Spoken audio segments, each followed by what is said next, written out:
بسم اللہ الرحمن الرحیم۔ السلام علیکم ناظرین، روس نے 13 ستمبر سن 1959 کو سب سے پہلے انسان کو خلا میں بھیجا تھا۔ سوویت یونین کے دور میں کامیابیاں سمیٹنے کے باوجود روس کا خلائی تحقیق کا شعبہ مالی مشکلات اور بدعنوانی کے باعث تنزلی کا شکار رہا، اور بعد ازاں روس مریخ اور چاند پر پہنچنے اور تحقیق کی دوڑ میں امریکہ اور چین سے پیچھے رہ گیا، جبکہ دوسری جانب پاکستان نے 7 جون 1962 کو امریکہ کی مدد سے اپنا پہلا خلائی راکٹ فضا میں بھیجا تھا، اور اس لانچ کے ساتھ ہی پاکستان مسلم دنیا سمیت جنوبی ایشیا کی وہ پہلی قوت بنا جس نے کامیابی سے خلائی تجربہ سر انجام دیا، جس کی مکمل تفصیل آپ میری پچھلی ویڈیو میں دیکھ چکے ہیں۔ لیکن 59 سال گزرنے کے باوجود آج ہم اس مقام پر نہیں جہاں ہمیں ہونا چاہیے تھا، اور خلائی دوڑ میں ہم بہت سے ممالک سے پیچھے رہ چکے ہیں، اور آج کی ویڈیو میں انہی وجوہات سے پردہ اٹھانے کی کوشش کروں گا کہ جنوبی ایشیا سمیت مسلم ممالک میں سب سے پہلا خلائی راکٹ کا تجربہ کرنے والا ملک پاکستان آخر آج اتنے پیچھے کیوں رہ گیا ہے۔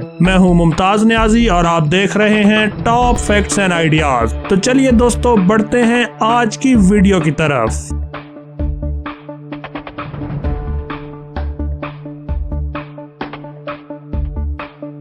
ناظرین، پاکستان نے حالیہ برسوں میں چین کی مدد سے کئی سیٹلائٹس لانچ کی ہیں، تو ایک ایسا ملک جو خود اپنا راکٹ لانچ کر رہا تھا اب سیٹلائٹس لانچ کرنے کے لیے چین پر انحصار کیوں کر رہا ہے، جبکہ پڑوسی ملک بھارت چاند اور مریخ تک اپنے خلائی مشنز بھیج رہا ہے۔ ناظرین، اس سوال کے جواب میں ڈاکٹر طارق مصطفی کا موقف بیان کرتے ہیں۔ وہ کہتے ہیں کہ اسپارکو کو اتنے وسائل نہیں دیے گئے اور پاکستان کی توجہ مختلف وجوہات کی بنا پر دفاعی جانب زیادہ رہی۔ خود ڈاکٹر طارق مصطفی بھی سیکرٹری دفاعی پیداوار ڈویژن رہ چکے ہیں اور سن 1994 میں حکومت پاکستان سے ریٹائر ہوئے ہیں۔ انہیں اور ڈاکٹر سلیم محمود کو سن 71 کی جنگ میں رڈار ٹیکنالوجی کی مدد سے انڈین بحری جہازوں کو دھوکہ دے کر پاکستانی بحری جہازوں کو محفوظ رکھنے پر بحریہ کے اعزازی کمانڈر کا اعزاز دیا جا چکا ہے۔ وہ کہتے ہیں کہ پاکستان اس خلائی دوڑ میں ایسے ہی موقع کا فائدہ اٹھا کر شامل ہو گیا تھا، لیکن ملک کے پاس اس حوالے سے ویژن نہیں تھا کہ پاکستان نے بالائی فضا کے بعد باقاعدہ خلا میں بھی قدم رکھنے ہیں، جبکہ بھارت کے پاس اس حوالے سے کئی زیادہ مالی وسائل، سائنسی دماغ اور سہولیات موجود ہیں جن کی بنا پر وہ آج اس مقام تک جا پہنچا ہے۔ دوسری جانب ڈاکٹر سلیم محمود کے نزدیک اس حوالے سے بھارت اور پاکستان کا موازنہ نہیں کیا جانا چاہیے۔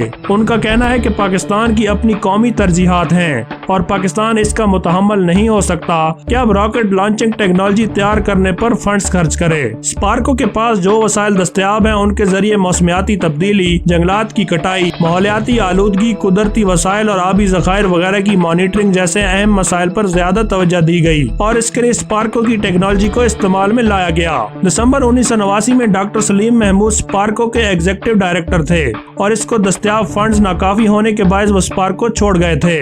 پھر ان کے مطابق جنرل ضیاء الحق نے انہیں اگلے ہی سال دوبارہ اسپارکو آنے کے لیے کہا۔ اس موقع پر انہوں نے جنرل ضیاء کے سامنے تجاویز رکھی جن میں فنڈز، اختیارات اور اسپارکو کی حیثیت بڑھا کر اسے کمیشن کا درجہ دینا تھا۔ وہ 15 دسمبر 1980 کو اسپارکو کے چیف ایگزیکٹو آفیسر کے طور پر واپس آئے، اور اپریل 1981 میں جب اسے کمیشن کا درجہ دیا گیا تو اس کے سب سے پہلے چیئرمین کے طور پر اپنی ذمہ داریاں سنبھالیں۔ بطور سابق اسپارکو چیئرمین وہ بتاتے ہیں کہ جنرل ضیاء الحق خود ذاتی طور پر خلائی تحقیق میں دلچسپی رکھتے تھے، اور اس دور میں اسپارکو کو فنڈز اور اختیارات کی کوئی کمی نہیں رہی۔ تاہم ان کے مطابق آئندہ سالوں میں وہ معاملہ برقرار نہیں رہا۔ ملک کا پہلا خلائی پروجیکٹ کافی پرعزم اور پرجوش تھا جسے آگے چلائے رکھنے کے لیے مسلسل کام کی ضرورت تھی، جو آئندہ سالوں میں اس رفتار سے نہیں ہو سکا، لیکن کام کی بنیاد کو ضائع نہیں ہونے دیا گیا۔ ناظرین، ڈاکٹر عبدالسلام خود ایک تھیوریٹیکل سائنٹسٹ تھے، نہ کہ انجینئر، اس لیے اس پورے پروگرام میں ان کا کردار اعلیٰ سطحی نوعیت کا تھا، جس میں بین الاقوامی سطح پر رابطہ کاری شامل ہے، کیونکہ وہ بین الاقوامی سطح پر مشہور شخصیت تھے۔ بعد میں ڈاکٹر عبدالسلام کو اسپارکو کا اعزازی چیئرمین بھی بنایا گیا۔ اس دور میں doctor Ishrat Usmani Pakistan atomic energy commission کے چیئرمین تھے۔ ڈاکٹر عبدالسلام اور ڈاکٹر عشرت عثمانی کے درمیان سائنسی ترقی کے لیے ہم آہنگی اتنی زبردست تھی کہ انہیں لوگ عثمانی سلام برادران کہا کرتے تھے۔ انتظامی طور پر اس پورے پروگرام میں ڈاکٹر عشرت عثمانی نے اہم کردار ادا کیا، لیکن ڈاکٹر عشرت حسین عثمانی کے کردار پر پاکستان میں بہت کم بات ہوتی ہے۔ ڈاکٹر طارق بتاتے ہیں کہ وہ کہتے تھے کہ تم لوگ آئیڈیاز لے کر آؤ، بیوروکریسی کو بوتل میں لانا میرا کام ہے۔ ناظرین، جب ڈاکٹر عثمانی کو کراچی میں ڈریگ روڈ پر نیا دفتر دیا گیا تو یہ تجویز دی گئی کہ دفتر کا پارکنگ لاٹ پیچھے کی جانب بنایا جائے، مگر ڈاکٹر عثمانی کا کہنا تھا کہ پارکنگ لاٹ سڑک کی جانب ہونا چاہیے تاکہ ہر آتے جاتے شخص کو چمکتی ہوئی گاڑیاں نظر آئیں، لوگوں کے ذہنوں میں اٹامک انرجی کے شعبے کا ماڈرن تشخص پیدا ہو اور کوئی اسے غیر اہم شعبہ نہ سمجھے، جس کے پیچھے منطق یہ تھی کہ چونکہ پاکستان میں لوگ دکھاوے سے کافی متاثر ہوتے ہیں، اس لیے سائنسی کام کے ساتھ ساتھ اس کی چمک دمک بھی ہونی چاہیے تاکہ کام میں مالی رکاوٹ پیدا نہ ہو۔ ناظرین، اس بات سے انکار نہیں کیا جا سکتا کہ اس پروگرام میں امریکی مدد شامل تھی، لیکن یہ پورا کام پاکستانی سائنسدانوں نے ریکارڈ مدت میں انجام دیا۔ ٹیمیں بنائی گئی، سائنسی دماغوں کو ایک ساتھ اکٹھا کیا گیا اور ہر کسی سے اس کے شعبے اور مہارت کے مطابق مدد لی گئی۔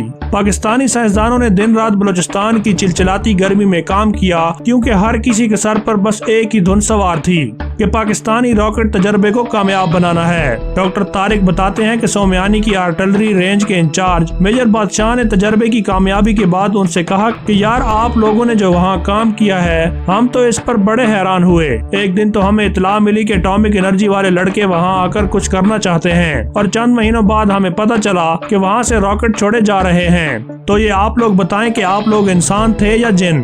ناظرین، جہاں پاکستان کا پڑوسی ملک بھارت اپنے پاس سیٹلائٹس تیار کر کے خود ہی انہیں خلا میں بھیجنے کی قابلیت حاصل کر چکا ہے، وہاں پاکستان کا معاملہ اس سے کافی مختلف ہے۔ فی الوقت پاکستانی خلائی ادارے کے پاس سیٹلائٹس کی تیاری کی قابلیت تو ہے، مگر پاکستان کا ان کی لانچ کے لیے ابھی بھی چین پر انحصار ہے۔ دوسری جانب سن 2019 میں پاکستان کے وفاقی وزیر سائنس اور ٹیکنالوجی فواد چودھری نے اعلان کیا تھا کہ پاکستان سن 2022 میں پہلا پاکستانی خلا میں بھیجے گا۔ اس بات میں کتنی حقیقت ہے یہ تو آنے والا وقت بتائے گا۔ ناظرین، امید کرتا ہوں کہ میری آج کی ویڈیو آپ کو پسند آئی ہوگی۔ اگر ویڈیو اچھی لگے تو حسب روایت اسے لائک اور شیئر ضرور کر لیں، اور اگر آپ چینل پر نئے آئے ہیں تو چینل کو سبسکرائب کرنا مت بھولیے۔ مجھے اجازت دیجیے، اپنا اور اپنے پیاروں کا خیال رکھیے۔ اللہ حافظ۔